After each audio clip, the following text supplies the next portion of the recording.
बता दें कि बिहार विधानसभा चुनाव से पहले ही केंद्रीय मंत्री चिराग पासवान की वजह से राहुल गांधी को सबसे बड़ा झटका लगा है। मुख्यमंत्री के प्रबल दावेदार के रूप में चिराग पासवान के उभरते हुए चेहरे से सबसे ज्यादा परेशान अब बिहार में महागठबंधन की तरफ से राहुल गांधी को सबसे बड़ा खतरा है, क्योंकि एक तरफ तो तेजस्वी यादव ने यह कह दिया है कि वो बिहार में मुख्यमंत्री के प्रबल दावेदार है, तो दूसरी तरफ चिराग पासवान ने उनकी टेंशन को और ज्यादा बढ़ा दिया है। नमस्कार, मैं हूं संजीव और आप देख रहे हैं आप तक न्यूज। अगर आप हमारे चैनल पर नए हैं तो चैनल को जरूर सब्सक्राइब कर लें। कि अगर बिहार में राजनीति में चिराग पासवान उतरते हैं तो दलित वोटों का ध्रुवीकरण उनके पक्ष में हो सकता है।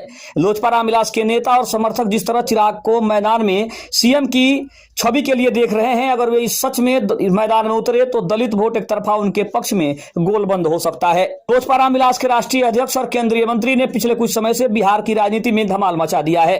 चिराग पासवान ने कई बार कहा है कि उनकी दिल्ली इच्छा बिहार में है, रहकर राजनीति करने की है। पार्टी चाहेगी तो वे विधानसभा का चुनाव लड़ेंगे, लेकिन अब उनकी पार्टी के तमाम प्रकोष्ठों ने उन्हें चुनाव लड़ने की हरी झंडी दे दी है। खुद चिराग पासवान ने भी कह दिया है कि वे एनडीए में रहकर ही चुनाव लड़ेंगे, मुख्यमंत्री पद की दावेदारी नहीं करेंगे। नीतीश कुमार ही मुख्यमंत्री रहेंगे, ऐसा कहना है चिराग पासवान का।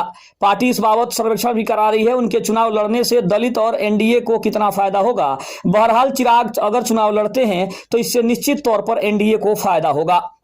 बता दें कि इसके बाद महागठबंधन की मुश्किलें बढ़ सकती है। महागठबंधन में शामिल कांग्रेस के नेता राहुल गांधी की निगाहें दलित वोटरों पर लगी हुई है। राहुल गांधी का बिहार के प्रति आकर्षण बढ़ा है। इसी महीने की 6 तारीख को फिर बिहार आ रहे हैं और वर्ष 2025 के शुरुआती 6 महीनों में यह उनकी चौथी यात्रा होगी।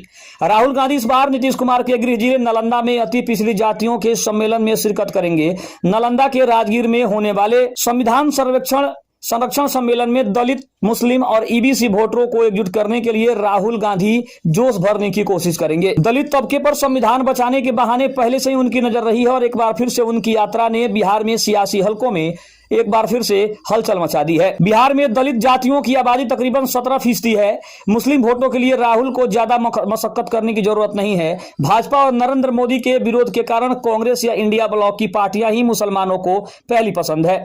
बिहार में मुस्लिम आबादी भी 18% के करीब है और ईबीसी आबादी बिहार में 36% है। आजादी के बाद से देश की सियासत में कांग्रेस का दबदबा रहा है। अगर स्वर्णों में ब्राह्मण तो इसलिए भी कांग्रेस से सटे रहे कि पंडित जवाहरलाल नेहरू उन्हें अपनी जाति के नेता लगते थे।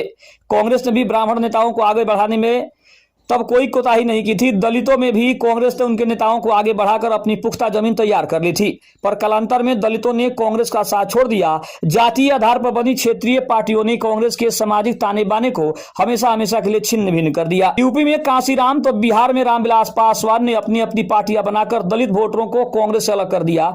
बची खुची कसर भाजपा के हिंदुत्व अभियान ने पूरी कर दी। संविधान की रक्षा के नाम पर राहुल गांधी संविधान निर्माता अंबेडकर को अपना आदर्श बनाए हुए हैं। वे जहां भी जाते हैं संविधान की किताब अपने साथ रखते हैं। राहुल गांधी को भी पता है कि ईबीसी की बड़ी आबादी को साधे बगैर कांग्रेस का कायाकल्प मुश्किल है। बिहार में ईबीसी आबादी लगभग 36% है और ईबीसी के वोट अब सुविधा अनुसार कई दलों में बढ़ जाते हैं।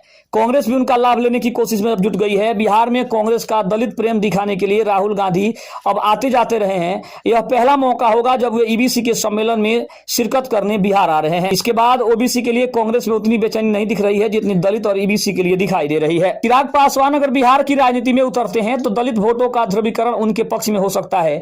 लोजपा रामविलास के नेता और समर्थक जिस तरह चिराग में सीएम की छवि देख रहे हैं, अगर वे सच में मैदान में उतरे तो दलित वोट एक तरफा उनके पक्ष में गोलबंद हो सकते हैं। चिराग पासवान की ताजपोशी के पोस्टर में हाल ही में लगाए गए थे और चिराग के बहनोई और लोजपा रामविलास के सांसद अरुण भारती भी चिराग में सीएम बनने की क्षमता देखते रहे हैं।